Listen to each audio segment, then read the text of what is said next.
Today, Mommy and Ava are reading The Princess and the Pizza by Mary Jane. Princess Paulina needed a job. Her father had given up his throne to become a wood carver and move them to a humble shack in a neighboring kingdom. What? Since the king was still learning, his carvings didn't sell, and Paulina's garden barely kept enough on the table. Paulina missed princessing. She missed walking the peacock in the royal garden, surveying the kingdom from the castle tower, and doing the princess wave in royal processions. Paulina tried walking a stray chicken around her shack. What? But it only pecked at her bare toes. Surveying the kingdom from the shack's leaky roof made even more holes. She tried princess waving to the townspeople from her father's cart, but nobody bothered to wave back. They just thought she was swatting at flies.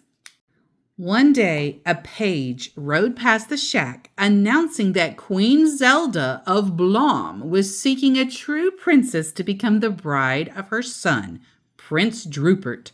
This is my chance to get back to princessing, Paulina cried. She rummaged through her trunk of ex-princess stuff, brushed the wood shavings from her best ball gown, and blew away the bits of sawdust that clung to her diamond tiara. Wow. Then she tucked a piece of garlic into her bodice for good luck, snipped some fragrant herbs to cover up the garlic smell, and headed for the castle. Paulina didn't expect much competition. There wasn't another princess for hundreds of miles. But when she got to Blom Castle, Paulina found she was only one of 12 princesses hoping to become the royal bride. When she looked into her assigned room, Paulina saw her bed piled with 16 mattresses. Oh, for Pete's sake, the old princess and the pea trick that's so once upon a time. Naturally, Paulina didn't sleep at all that night because she felt the lumpy pea through all of the mattresses. Just take it out. That is some kind of a princess right there, because I don't think I would have felt a pea through all these, but I don't think I would have slept good either. Yeah. When the 12 princesses gathered in the throne room the next morning, the 7 who looked bright-eyed were sent home. Now only Paulina and 4 other sleepy princesses remained. First, they were made to write essays entitled, "Why I Want to Have the Gracious and Exquisitely Beautiful Queen Zelda for My Mother-in-Law." Prince Drupert and Queen Zelda finally appeared on the balcony. Queen Zelda did all the talking.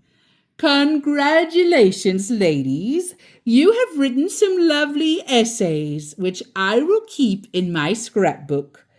And you have all passed the mattress test. But to make absolutely sure you are of royal blood, there is a second test. Only a true princess can wear these glass slippers." For Pete's sake, you never heard of sneakers? Paulina asked. Queen Zelda gave Paulina a sharp look.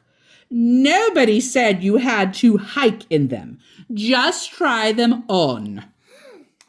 After the royal page made his way around the room with the slippers, 2 big-footed princesses were sent home. Now only Paulina and 2 others remained. One was followed around by 7 strange little men, and the other had such a long braid dragging behind her. Paulina kept tripping over it. For Pete's sake, you never heard of scissors? Paulina cried. Queen Zelda glared at Paulina. "You have all passed the second princess test. Your final task is to cook a feast that proves you worthy of being my dear Drupert's wife." This set up a wail among the princesses, especially Paulina. For Pete's sake, you have no royal chef? Silence, said the queen. The table holds the makings for 3 fine feasts. Choose well, for the winner will become my dear Drupad's bride. As Paulina started for the table, the long-haired princess tripped her, then loaded up with food. By the time Paulina got there, the 7 strange little men had run off with everything but some flour, yeast, water, 3 overripe tomatoes, and a hunk of stale cheese. Hey, that's not fair. Queen Zelda, will you help me? No, said the queen, because you have a big mouth.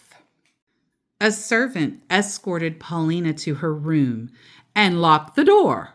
Hey, how can I cook without a bowl or spoons or pots? There was no reply. Paulina tried to make bread, kneading the flour, water, and yeast together, but it only stuck to the tray in a flattened mess. She squished the tomatoes over the dough to brighten it up. It looked awful. She sprinkled cheese gratings over the top. It was still a mess, and Paulina was exhausted. For Pete's sakes, where's your fairy godmother when you need her? I'm going to take a nap. She reached under the pile of mattresses, pulled out the offending pea, and climbed into bed. The pea! She hadn't been sleeping long when there was a knock at the door. Only 20 minutes left, called Queen Zelda. I don't smell anything cooking. I'm not cooking, said Paulina. I'm napping. Then I'm going home. You're not going anywhere, said the queen. The losers will be beheaded. Paulina sat bolt upright. Beheaded? You didn't tell us that. I forgot, said the queen. Can't I have a second chance? How about I try to spin straw into gold? Or maybe I could guess a weird little man's name? No second chances, declared the queen. But that's not fair, Paulina cried. Who needs to be fair? I'm the queen. Paulina leaped out of bed and ran to the window, but it was an unbelievably long drop to the ground. The meal was her only hope. She rushed the tray over to the fireplace, stirred the few remaining hot coals, then crushed her garlic and sprinkled it over the mess for good luck. Finally, Paulina tossed on the herbs to cover up the garlic smell. Paulina paced back and forth, planning her escape. Perhaps she could make a deal with the long-haired princess to climb down her braid. She didn't notice that the goopy dough had browned into a crust. The tomatoes were bubbling. The hard bits of cheese had melted, and the fragrance of garlic and herbs filled the room. A page opened the door. Time's up. Paulina took a deep breath and carried her tray into the great dining room. That pizza looks delicious. It really does. Like, it looks pretty good. Yum. The other princesses had made lovely feast, especially the one who had the 7 strange little men to help her. Prince Drupad went right to Paulina's tray. It's not pretty, but it smells scrumptious. He helped himself to an unusually generous piece. What do you call this dish? Paulina shrugged. I don't know. It can't be an official entry in the contest if it doesn't have a name, said the queen. Oh, for Pete's sake, Paulina muttered. What's that? Snapped the queen. Pete's what? Remembering the beheading threat, Paulina frantically tried to think of a name. it's pizza. Pizza? The queen took a big bite. Odd name, but it's tasty. The winner is Paulina's Pizza. You mean I won't be beheaded? I was only kidding about the beheading, said the Queen. Then I was only kidding about when to marry Prince Drooper. Who needs him? I have other plans. Will you leave your recipe? Asked the Queen. No way, Said Paulina. It just became a family secret. She headed for the door. I liked you best, whined the Queen, following close behind. Oh, for Pete's sake. Muttered Paulina as she stomped across the drawbridge. Princess Paulina's Pizza Palace opened a few weeks later. It featured unusual carved furniture and 50 kinds of pizza. Every Thursday on the royal chef's night off, Queen Zelda and Prince Drupert came to Paulina's for popcorn, pineapple, pizza. They often stayed to play cards with Paulina's father. Let's look at the menu here. Today's special: butterscotch broccoli, Blech, pickled parsnip, blech, chocolate chicken, blech. rosemary rhubarb, avocado apricot. None of that sounds good. Oh no. None of it. the yuckiest is Chocolate chicken sounds really nasty. Yuck. From then on, whenever Paulina drove her pizza delivery cart through town doing the princess wave, everybody waved back and ran after her, asking about the day's specials. Life was good.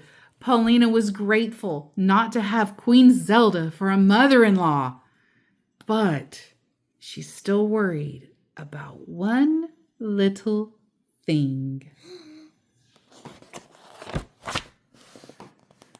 She worried about getting Queen Zelda as her stepmother. The end.